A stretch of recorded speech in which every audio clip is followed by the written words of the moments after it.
A very good morning.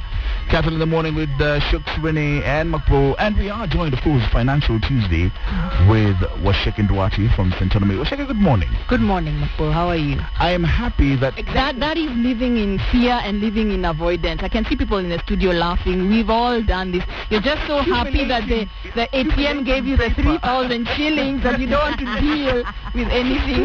2 days before to payday right now. Yeah. I can see clearly now the rain has gone. The rain has gone. It's the song that we're crawling slowly towards payday. Yes. And painfully in January, to be honest. Slowly and painfully. It is painfully. But you are here to tell us how not to make a mistake and enjoy the next January. Yes, I am. For the last 2 weeks, we've been talking about several areas of money management. Who think, because I work with money, I understand money. But when it comes to putting it for themselves, they actually don't understand it. So it's very practical. We make people actually do heaps of assignments, as Renee, you can possibly remember, to understand exactly where assignments to be done? Of course, there are assignments to be done. Can I just say this? So there are assignments to be done, and some of them are really painful, especially the first ones. I'm not going to lie about it, when you've got to actually look at your financial position and see exactly where you are. But it's just downhill from there, because in the sense that from then on you're just building up your investment, consolidating your finances. I thought for the 10 weeks, and of course you'll tell us what you go through for each of them, but the assignments are probably even more important than the information. I'm not discounting the information. Yes, absolutely. But you can get the information in different places. What makes a difference is the actions that you have to take. There's a lot of information out there, but people read and then go do nothing about it. So what we make sure is that today we've learned about assessing where you are financially. Go home and do the assignments. What is your budget? Go say, what do I owe today? If you ask a lot of people out in the street, what exactly do you owe today? They don't know. So go and write down, go call your bank, go collect your documents. Where are you exactly today? Because if you want to save, let's say, 500,000 shillings by the end of the year, or 2 million shillings in 3 years, whatever it is, if you don't know where you are today, then you can't do it. It's like saying, if I want to go to Langata, I need to know I'm in town first so that I can get my bearings to Langata. Same thing happens with money. So make people really understand where they are. People actually are scared of this assignment, but once they've done it, feel the fear and do it anyway. Until you start putting it down on paper. And putting down on paper. And also what you own, what assets, all these random plots you've been buying all over the place. Do you have shares? What are you worth? So we make people really understand where are you financially today and come to grips with that. That requires also being incredibly honest, doesn't it? Yes. Which is something that doesn't come naturally to people when they're talking about money and expenditure. Because remember when she's telling us about how much we're spending on breakfast. Yes. Life has never been the same again. Yes. We didn't actually even really want to acknowledge. No. So if we'd put down on a piece of paper, we wouldn't have put it down. And we'd find reasons just to, break the laws and say, I'm patting myself on the back today. Yeah, absolutely, because people find, and it's honesty with yourself. We're not going to take this information and share it with the whole world, but it's really for you. So go home, sit in a dark corner if you have to. But if people are scared of knowing, because a lot of people are operating in oblivion, they want to avoid the situation completely. And in class, we get a lot of people who give examples of going to the ATM, say withdraw 3,000 shillings. Do you want a receipt? No. So much paper.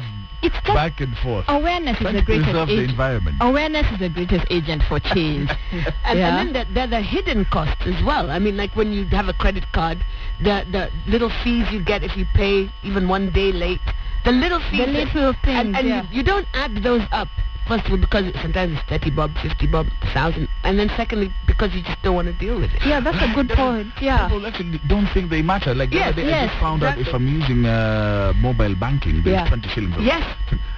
Wait a minute, 20 shillings? Yeah. And you have to calculate how much, and it's a lot of money. It's a lot of money. Just actually, so we make you collect your credit card statements. How much do you owe? Have you been paying on time? Have you been incurring late fees?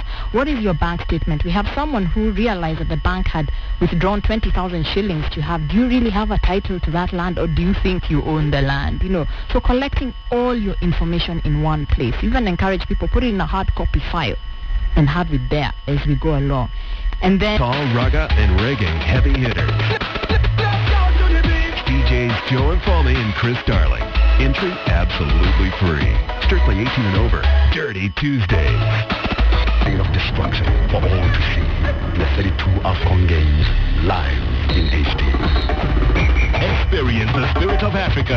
2013 Orange Africa Cup of Nations, 19 January to 10 February. Not as far as Rongai. And let me educate you. Kwanza Techno City is located along the Nairobi-Mombasa Highway and will be the first smart city in Kenya. You guys, when are we going there? I want to move in. You can't move in as yet. Now, Kwanza Techno City will be launched to the public, regional and international investors on Wednesday the 23rd of January this year. The groundbreaking ceremony will be presided over by His Excellency, the President of the Republic of Kenya, Honorable Mwai Kibaki, starting at 10 a.m. This message is brought to you by the Ministry of Information and Communications. Man, it's hot. You can say that again. Phew, babe. Yes, way. For only 23 bob, shake up your senses with Coca-Cola. 104.9 Capital FM. Voy is listening. From her account in the last 3 months, but she hadn't realized because people don't look at their bank statements. Your insurance policy, do you know what you're insured for really? How much is your pension fund worth today? How much that land that...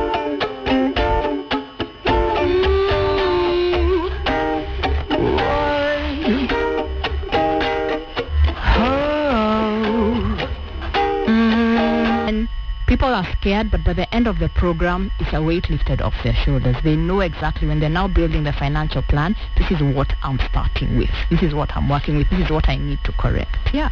We'll get into the how and where when we come back in a short while, 20 minutes to the top of the hour with Waceke and Nduati from Centonomy.